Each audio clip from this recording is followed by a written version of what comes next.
blood flow through the heart. Presented by Nursing with Umar. Blood flow through the heart. To understand easily, we discuss this topic in step by step. Step 1.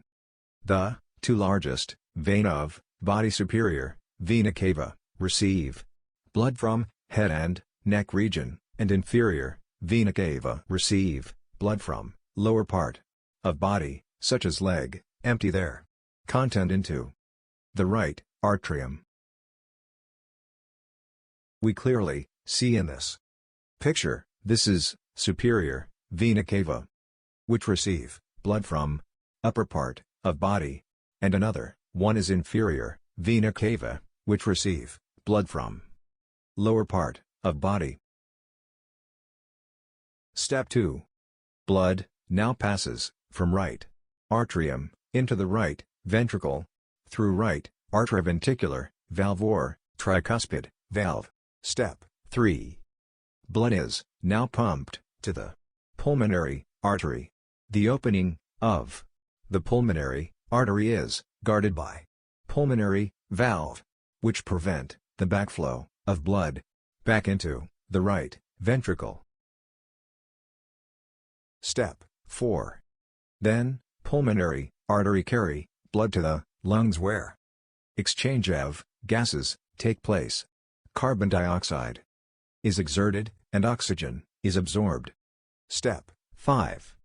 Now, the pulmonary vein from each lungs carry oxygenated blood back to the heart. Step 6. In this step, blood passes from left atrium into the left ventricle through left arterioventricular valve or bicuspid valve. Step 7. From left ventricle, blood is pumped into the aorta. The opening of aorta is guarded by aortic valve, which prevent the backflow of blood back into the right ventricle. And then, through aorta, blood is supply to whole body. Brief summary of this topic. The two major vein, superior vena cava and inferior vena cava, receive blood from body and empty into right atrium. Then from right atrium, blood move into right ventricle.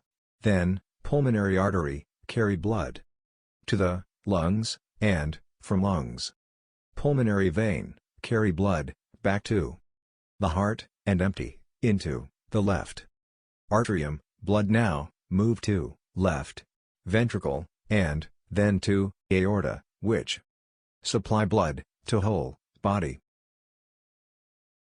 It's all about my lecture.